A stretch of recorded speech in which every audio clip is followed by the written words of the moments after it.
এগুলাকে কি রেখা বলা হয়?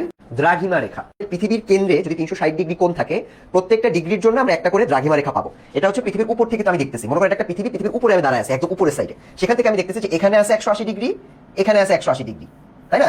এভাবেই তো হয় রাউন্ডটা। সো এখান থেকে আমি যদি একটা দ্রাঘিমা রেখা আঁকাই, তাহলে এই একটা রেখা আঁকাইলাম, এভাবে আঁকাইলে টোটাল দ্রাঘিমা রেখা হয় 360টা। তো পুরো পৃথিবী একবার ঘুরে আসতে কত সময় লাগে? তো এটা যদি একটা পৃথিবী হয়, পৃথিবী এখান থেকে যদি তুমি শুরু করো, ও একবার ঘুরে এসে আবার ওইখানে আসতে সময় লাগে কতক্ষণ? তো 24 ঘন্টা।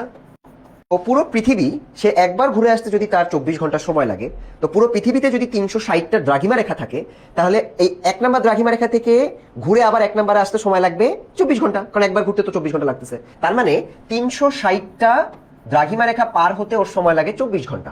24 ঘন্টা মানে কত মিনিট? 1440 মিনিট বা 1440 মিনিট।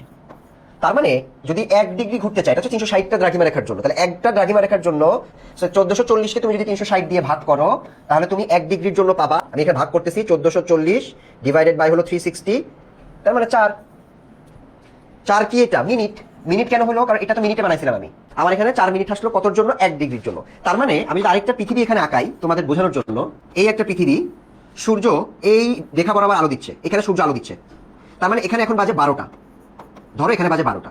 এর পরে যে একটা রেখা আছে, এই রেখা থেকে এই রেখা ও একটু ঘুরতে, আলোটা এই রেখায় যখন আসবে, আসতে সময় লাগবে 4 মিনিট। তার মানে ঠিক 4 মিনিট পর এখানে 12টা বাজবে, তারপরেরটায় আরো 4 মিনিট, তার মানে এখানে আরো 4 মিনিট পর 12টা বাজবে। তার মানে এখানে যখন 12টা বাজে, তাহলে এটা কত মিনিট পিছিয়ে আছে? এই পিছিয়ে আছে 4 মিনিট। তার মানে এখানে বাজে 11টা 56, আর এর এখানে বাজে 11টা 52। কারণ এদের মধ্যে ডিগ্রির পার্থক্য 1 2, তাহলে 2 ডিগ্রির জন্য সময়ের পার্থক্য হচ্ছে 1 ডিগ্রির জন্য যদি 4 মিনিট হয়, 2 ডিগ্রির জন্য 8 মিনিট। তাহলে এখান থেকে এখানে যদি 12টা বাজে, এখানে বাজে 11টা 52। আরেকটা ম্যাথ দেখো, একটু আগের ম্যাথ যে ম্যাথটা দেখাইছি না, মনে করো বলতেছে, এখানে বলছে এক্স এবং ওয়াই দুইটা জায়গা, এদের মধ্যে একটা সময়ের পার্থক্য 70 মিনিট। আমাকে এটা দেওয়া থাকবে, অবশ্যই দেওয়া থাকবে যে সময়ের পার্থক্য হচ্ছে 70 মিনিট। এক্স এর অবস্থান দিয়ে দিছে 60 ডিগ্রি পূর্ব, তাহলে ওয়াই এর অবস্থান নির্ণয় করো। এই পর্যন্ত তুমি ওয়াই এর অবস্থান নির্ণয় করতে পারবো, ঠিক আছে? এখন আমি তোমাদেরকে একটা জিনিস একটু দেখাই, তোমরা যোগ বিয়োগের ধান্দায় পড়ে যাবা, আগে ম্যাথ নির্ণয় করো। মনে করো সময়ের পার্থক্য যদি হয় 70 মিনিট, এটা আমি মনে করো 72 মিনিট দিলাম। 72 মিনিট কেন দিলাম? তার কারণ আমার ক্ষেত্রে দরকার হবে, ভগ্নাংশ আসলে তোমাদের জন্য ম্যাথটা কঠিন হয়ে যাবে। ম্যাথটা কঠিন ম্যাথে যাবো, বাট আপাতত আমি তোমাদেরকে ভগ্নাংশ, মনে করো 72 মিনিট ছিল, ঠিক আছে? তোমরা এখনই ভগ্নাংশটা বুঝবা না, ভগ্নাংশে আরো কিছু কাজ করতে হয়, ওই কাজটা আমি তোমাদেরকে একটু পরে করে দেখাবো। মনে করো এটা হচ্ছে 72 মিনিট। তো পার্থক্য যদি 72 মিনিট হয়, আমরা জানি 4 মিনিটের জন্য 4 মিনিট, অতএব 72 মিনিট সমান সমান, তাহলে তোমার এখানে 4 মিনিট যদি 1 ডিগ্রি হয়, তাহলে তুমি এখানে 72কে 4 দিয়ে ভাগ করবা, তার মানে তোমার এখানে হবে 4 12 4 4 4 1 4 4টা 32 18 ডিগ্রি। এটা হচ্ছে তোমার ডিগ্রির পার্থক্য, সময় পার্থক্য থেকে আমি ডিগ্রির পার্থক্য বের করলাম। এখন আমাকে কি করতে হবে? ভাই 18 ডিগ্রি, তাহলে এবার তুমি চিন্তা করো যোগ করবো নাকি বিয়োগ করবো। এখন যোগ বিয়োগ করার জন্য আগে তুমি চিত্রটা আঁকাবা, একটা দাগ দিবা, ডান দিকে অবশ্যই পূর্ব, বাম দিকে পশ্চিম, এটা মুখস্থ করতে হবে, এটা বোঝার কিছু নাই। এটা পূর্ব, এটা পশ্চিম, এখানে হচ্ছে 0, এই কেন্দ্র হবে সবসময় 0, এখান থেকে এদিকে গেলে 180 পর্যন্ত বাড়তে থাকবে, 0 1 2 3 4 5 6 করতে করতে এখানে 180 যাবে, এদিকেও 0 থেকে শুরু করে 180 পর্যন্ত যাবে, বাড়তে থাকবে।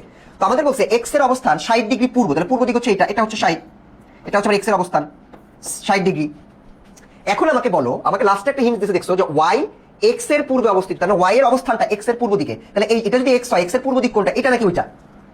এদিকে পূর্ব আছে তো, এক্স এর এটা তো পশ্চিম দিক, আর এই পাশে হচ্ছে পূর্ব দিক, তার মানে ওর অবস্থান অবশ্যই ডান দিকে, পূর্বের দিকে। তাহলে এদিকে যদি হয়, তার মানে এটা অবশ্যই 60 এর বেশি, কারণ আমি কি বলছি 0 1, এটা বলতে বলতে এখানে 180 পর্যন্ত বাড়ছে, যত ডানে যাবে তত বাড়বে। সো এখানে 60 এর থেকে অবশ্যই বেশি হবে যদি পূর্ব দিকে হয়। সো এই ক্ষেত্রে আমি 60 এর সাথে 18 যদি যোগ করে দেই, 78, এটা হচ্ছে আমার ওয়াই এর অবস্থান।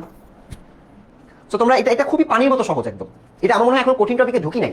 আমি একই ম্যাথ আরেকটা করবো লাগলে, চল আরেকটা করি। সো বলছে এক্স আর ওয়াই এর সময় পার্থক্য 80 মিনিট, তাহলে 80 মিনিট মানে কি?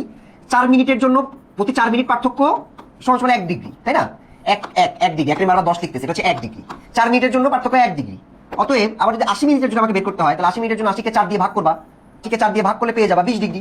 তাহলে পার্থক্য কত ওদের? 20 ডিগ্রি হচ্ছে পার্থক্য। এখন যোগ না বিয়োগ করবো? এবারে আমার সাথে আঁকাও, এই একটা চিত্র আঁকাইছো, এটা দিছো 0, এটা হচ্ছে পূর্ব, এদিকে পূর্ব না? হ্যাঁ এদিকে পূর্ব, এটা হচ্ছে পশ্চিম। এবার দেখো এখানে বলছে এক্স এর অবস্থান কোথায়? এক্স এর অবস্থান 30 ডিগ্রি পশ্চিম, এখান থেকে ডান দিকে যাবে, এটা হচ্ছে 30, এটা হচ্ছে এক্স এর অবস্থান, এটা কত? 30 ডিগ্রি পূর্ব। এখন বলছে যে ওয়াইটা হচ্ছে এক্স এর পূর্বে অবস্থিত, তাহলে এটা যদি এক্স হয়, এক্স এর পূর্ব কোন দিকে? এদিকে। পশ্চিম কোন দিকে? এদিকে। তাহলে এক্স যদি পূর্ব দিকে যায়, এদিকে যায়, তার মানে এইখানে অবস্থান, তার মানে এটা অবশ্যই 30 ডিগ্রি কম ওর অবস্থানটা, কারণ কি এদিকে তো 0 থেকে শুরু হয়েছে। সেখানে আমাকে এবার দেখতে হবে, তুমি এইটা একটু এই পার্টটা সুন্দর করে বুঝতে হবে, 30 ডিগ্রি যদি ওর অবস্থান থাকে, তাহলে এক্স এর অবস্থান, ওয়াই এর অবস্থান হচ্ছে এক্স এর পূর্বে, তাহলে এক্স এর পূর্ব দিক হচ্ছে এদিকে, পশ্চিম দিক হচ্ছে এদিকে। সো পূর্ব দিকে যদি অবস্থান হয়, তার মানে ওর অবস্থান এদিকে, এদিকে মানে এটা 30 এর কম, কারণ এখানে 0 থেকে শুরু হয়ে আস্তে আস্তে বাড়তেছিল। সেখানে তাহলে আমাকে কি করতে হবে, এখানে হবে ওয়াই এর অবস্থান, তার মানে এটা অবশ্যই বিয়োগ করতে হবে। তাহলে তুমি এক্স এর অবস্থান ছিল যদি হয় 30 থেকে যদি তুমি 20 বিয়োগ করো, তাহলে এক্স এর অবস্থান, সরি ওয়াই এর অবস্থান 10 ডিগ্রি। যারা 50 ডিগ্রি বলছো তারা এই অংশটা ভালো করে বুঝো। তোমাদের এই সব তোমরা এখন পারো, তোমরা পারো না হলো এইটা, এই অংশটা ভালো করে বুঝো, চিত্র আঁকা একা করতে হবে।